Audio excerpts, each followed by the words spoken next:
everyone. I am Yuki Cibersano and I'm from grade 5 Ephesians. Today, we are celebrating Nutrition Month and I'll be cooking one of my favorite dish called adobong sitaw. And the ingredients we need are sitaw, small amount of pork, onion, garlic, and not but not the least, red bell pepper. And again, my favorite vegetable is sitaw. Sitaw is rich in many nutrients and vitamins, including vitamin A, helps keep the eyes and skin healthy. Vitamin C, helps strengthen the immune system.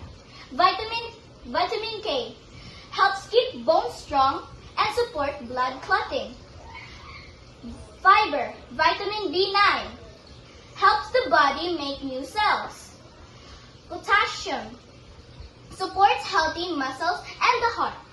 Now let's get started! And now I'll put the pork belly.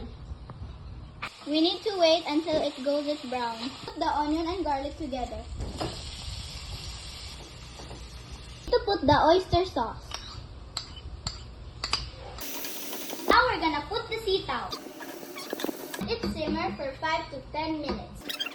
Adobong sitaw is ready. Before I eat, let me give you some knowledge.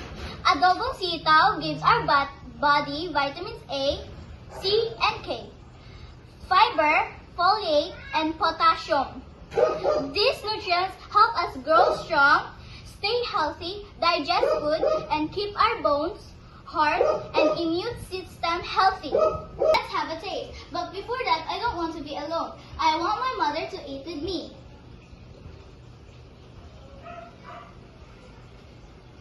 Now let's eat together.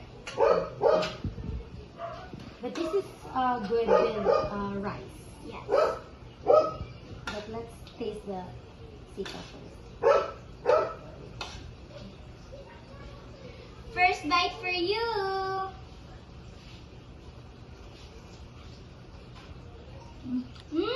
It's so good.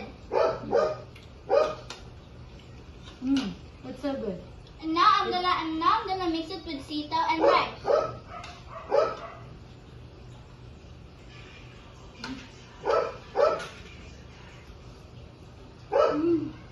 It's so good. Thank you for watching and thank you for enjoying our video. God bless you all with you. Bye!